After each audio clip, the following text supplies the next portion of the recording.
भागवत महापुराण कथा चतुर्थ स्कंध। अध्रुवाय कृतो यत्नो ध्रुवाय परिकल्पितः ध्रुवस्य यत्प्रसादेन वासुदेवं नतोऽस्मि तमः। पहला अध्याय स्वयंभू मनु की कन्याओं के वंश का वर्णन। श्री मैत्रेय जी कहते हैं, विदुर जी, स्वयंभू मनु के महारानी सतरूपा से प्रियव्रत और उत्तानपाद इन दोनों पुत्रों के सिवा 3 कन्याएं भी हुई थी। वे आकुति, देवहूति और प्रसूति नाम से विख्यात थी। आकुति का यद्यपि उसके भाई थे तो भी महारानी सतरूपा की अनुमति से उन्होंने रुचि प्रजापति के साथ पुत्री का धर्म के अनुसार विवाह किया। प्रजापति रुचि भगवान के अनन्य चिंतन के कारण ब्रह्म तेज से संपन्न थे। उन्होंने आकुति के गर्भ से एक पुरुष और स्त्री का जोड़ा उत्पन्न किया। उनमें जो पुरुष था वह साक्षात यज्ञ स्वरूपधारी भगवान विष्णु थे और जो स्त्री थी वह भगवान के कभी अलग न रहने वाली लक्ष्मी जी अंश स्वरूपा दक्षिणा थी। मनु जी अपनी पुत्री आकुति के उस परम तेजस्वी पुत्र को बड़ी प्रसन्नता से अपने घर ले आए और दक्षिणा को रुचि प्रजापति ने अपने पास रखा। जब दक्षिणा विवाह के योग्य हुई तो उसने यज्ञ भगवान को ही पति रूप में प्राप्त करने की इच्छा की। तब भगवान यज्ञ पुरुष ने उससे विवाह किया। इससे दक्षिणा को बड़ा संतोष हुआ। भगवान ने प्रसन्न होकर उससे 12 पुत्र उत्पन्न किए। उनके नाम हैं तोष, प्रतोष, संतोष, भद्र, शांति, इडस्पति, इद्म, कवि, विभु, स्व, सुदेव और रोचन। ये ही स्वयंभू मनवंतर में तुषित नाम के देवता हुए। उस मनवंतर में मरीचि आदि सप्त ऋषि थे। भगवान यज्ञ ही देवताओं के अधीश्वर इंद्र थे और महान प्रभावशाली प्रियाव्रत एवं उत्तानपाद मनुपुत्र थे।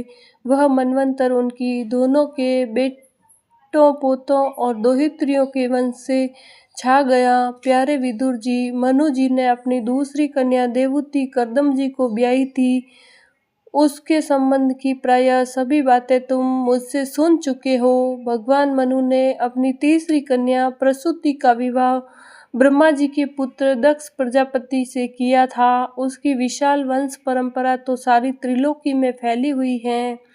मैं कर्दम जी की 9 कन्याओं का, जो 9 ब्रह्मा ऋषियों के साथ ब्याही गई थी, पहले ही वर्णन कर चुका हूँ। अब उनकी वंश परंपरा का वर्णन करता हूँ, सुनो। मरीचि ऋषि की पत्नी कर्दम जी की बेटी कला से कश्यप और पूर्णिमा नामक 2 पुत्र हुए, जिनके वंश से यह सारा जगत भरा हुआ है। शत्रुतापन विदुर जी, पूर्णिमा के विरज और विश्वग नाम से 2 पुत्र तथा देवकुल्या नाम की एक कन्या हुई। यही दूसरे जन्म में श्री हरि के चरणों के धोवन से देव नदी गंगा के रूप में प्रकट हुई। अत्रि की पत्नी अनुसुईया से दत्तात्रेय, दुर्वासा और चंद्रमा नामक 3 परम यशस्वी पुत्र हुए। वे क्रमशः भगवान विष्णु, शंकर और ब्रह्मा के अंश से उत्पन्न हुए थे। विदुर जी ने पूछा, गुरुजी, कृपया यह बतलाइए कि जगत की उत्पत्ति, स्थिति और अंत करने वाले इन सर्वश्रेष्ठ देवों के अत्रि मुनि के यहाँ क्या करने की इच्छा से अवतार लिया था। श्री मैत्रेय जी ने कहा, जब ब्रह्मा जी ने ब्रह्म ज्ञानियों में श्रेष्ठ महर्षि अत्रि को सृष्टि रचने के लिए आज्ञा दी, तब वे अपनी सहधर्मिणी के सहित तप करने के लिए ऋक्ष नामक कुल पर्वत पर गए। वहाँ के पलाश और अशोक के वृक्षों का एक विशाल वन था। उसके सभी वृक्ष फूलों के गुच्छों से लदे थे तथा उसमें सब और निर्विंध्या नदी के जल की कल कल ध्वनि गूंजती रहती थी। उस वन में वे मुनि श्रेष्ठ प्राणायाम के द्वारा चित्त को वश में करके 100 वर्ष तक केवल वायु पीकर सर्दी गर्मी आदि द्वंद्वों की कुछ भी परवाह न कर एक ही पैर से खड़े रहे। उस समय वे मन ही मन यही प्रार्थना करते थे कि जो कोई संपूर्ण जगत के ईश्वर हैं, मैं उनकी शरण में हूँ, वे मुझे अपने ही समान संतान प्रदान करें। तब यह देखकर कि प्राण माया रूपी ईंधन से प्रज्वलित हुआ अत्रि मुनि का तेज उनके मस्तक से निकलकर तीनों लोगों को तपा रहा था। ब्रह्मा, विष्णु और महादेव तीनों जगतपति उनके आश्रम पर आए। उस समय अप्सरा, मुनि, गंधर्व, सिद्ध, विद्याधर और नाग उनका सोयस गा रहे थे। उन तीनों का एक ही साथ प्रादुर्भाव होने से अत्रि मुनि का अंतःकरण प्रकाशित हो उठा। उन्होंने एक पैर से खड़े खड़े उन देवों को देखा और फिर पृथ्वी पर दंड के समान लौटकर प्रणाम करने के अनंतर अधर्य पुष्प आदि पूजन की सामग्री हाथ में ले उनकी पूजा की। वे तीनों अपने अपने वाहन हंस, गरुड़ और बैल पर चढ़े हुए तथा अपने कमंडलु, चक्र, त्रिशूल आदि चिन्हों से सुशोभित थे। उनकी आंखों से कृपा की वर्षा हो रही थी। उनके मुख पर मंद हास्य की रेखा थी जिससे उनकी प्रसन्नता झलक रही थी।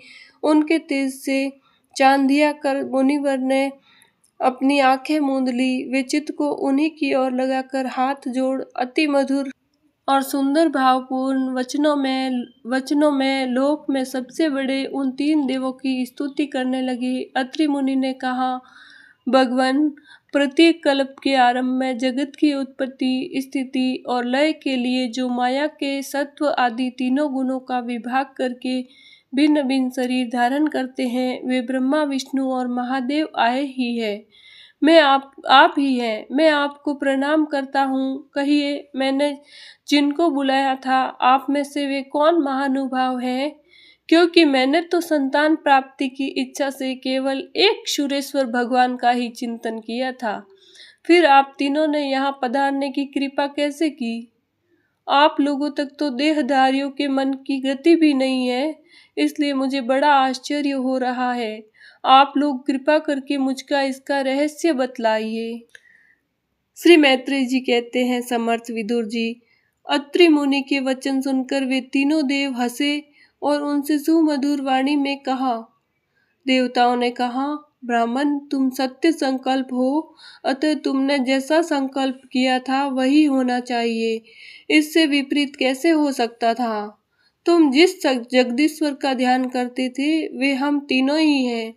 प्रिय महर्षि, तुम्हारा कल्याण हो। तुम्हारे यहाँ हमारे ही अंश स्वरूप तीन जगत विख्यात पुत्र उत्पन्न होंगे और तुम्हारे सुंदर यश का विस्तार करेंगे। उन्हें इस प्रकार अभीष्ट वर देकर तथा पति पत्नी दोनों से भली भांति पूजित होकर उनके देखते ही देखते वे तीनों सूर्येश्वर अपने अपने लोकों को चले गए। ब्रह्मा जी के अंश से चंद्रमा, विष्णु के अंश से योगवेता, दत्तात्रेय जी और महादेव जी के अंश से दुर्वासा ऋषि अत्रि के पुत्र रूप में प्रकट हुए। अब अंगिरा ऋषि की संतानों का वर्णन सुनो। अंगिरा की पत्नी श्रद्धा ने सीनी वाली, कुहू, राका और अनुमति इन चार कन्याओं को जन्म दिया।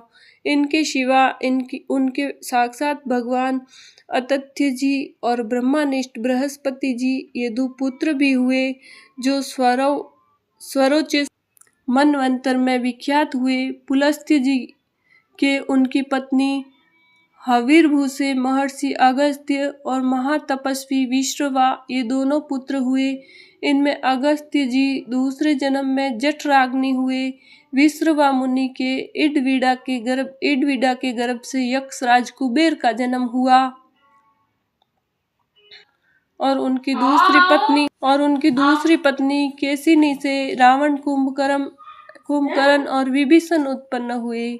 महामते, महर्षि पुलह की स्त्री परम साध्वी, गति से कर्म श्रेष्ठ वरियाम और सहिष्णु ये तीन पुत्र उत्पन्न हुए। इसी प्रकार क्रतु की पत्नी क्रिया ने ब्रह्म तेज से दैदीप्यमान वल्क्यादि 60,000 ऋषियों को जन्म दिया। शत्रुतापन विदुर जी, वशिष्ठ जी की पत्नी ऊर्जा अरुंधति से चित्रकेतु आदि 7 विशुद्ध चित्त ब्रह्म ऋषियों का जन्म हुआ। उनके नाम चित्रकेतु, सुरुचि, विरजा, मित्र, उल्बन, वशुभृदान और ध्रुमान थे। इनके सिवा उनकी दूसरी पत्नी से शक्ति आदि और भी कई पुत्र हुए। अथर्वा मुनि की पत्नी चित्ती ने दधीचि नामक एक तपोनिष्ठ पुत्र प्राप्त किया जिसका दूसरा नाम अश्वशिरा भी था। अब भृगु के वंश का वर्णन सुनो। महाभाग भृगु जी ने अपनी भार्या ख्याति से धाता और विधाता नामक पुत्र तथा श्री नाम की एक भगवत परायणा कन्या उत्पन्न की। मेरु ऋषि ने अपनी आयति और नियति नाम की कन्याएं क्रमशः धाता और विधाता को ब्याही। उनसे उनके मृकंड और प्राण नामक पुत्र उत्पन्न हुए। उनमें से मृकंड के मार्कंडेय और प्राण के मुनीश्वर वेदशिरा का जन्म हुआ। भृगु जी के एक कवि नामक पुत्र भी थे। उनके भगवान उसना शुक्राचार्य हुए। विदुर जी, इन सब मुनीश्वरों ने भी संतान उत्पन्न करके सृष्टि का विस्तार किया। इस प्रकार मैंने तुम्हें यह कर्दम जी के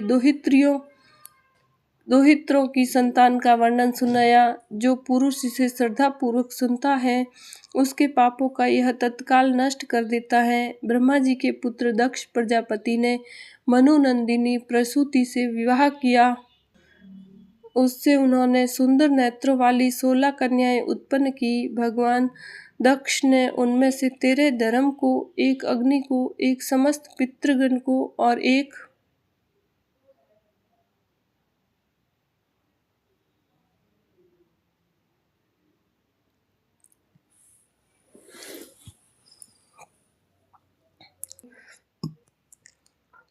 संसार का संहार करने वाले तथा जन्म मृत्यु से छुड़ाने वाले भगवान शंकर को दी। श्रद्धा, मैत्री, दया, शांति, तुष्टि, पुष्टि, क्रिया, उन्नति, बुद्धि, मेधा, तितिक्षा, ह्री और मूर्ति ये धर्म की पत्नियां हैं। इनमें से श्रद्धा ने शुभ, मैत्री ने प्रसाद, दया ने अभय, शांति ने सुख, तुष्टि ने मोद और पुष्टि ने अहंकार को जन्म दिया। क्रिया ने योग, उन्नति ने दर्प, बुद्धि ने अर्थ, मेधा ने स्मृति, तितिक्षा ने श्रेम और ह्री ने लज्जा ने प्रशय यानी विनय नाम का पुत्र उत्पन्न किया। समस्त गुणों की खान मूर्ति देवी ने नर नारायण ऋषियों को जन्म दिया। इनका जन्म होने पर इस संपूर्ण विश्व ने आनंदित होकर प्रसन्नता प्रकट की। उस समय लोगों के मन, दिशाएं, वायु, नदी और पर्वत सभी में प्रसन्नता छा गई। आकाश में मांगलिक बाजे बजने लगे। देवता लोग फूलों की वर्षा करने लगे। मुनि प्रसन्न होकर स्तुति करने लगे। गंधर्व और किन्नर गाने लगे। अप्सराएं नाचने लगी। इस प्रकार इस समय बड़ा ही आनंद मंगल हुआ तथा ब्रह्मा आदि समस्त देवता स्रोतों द्वारा भगवान की स्तुति करने लगे।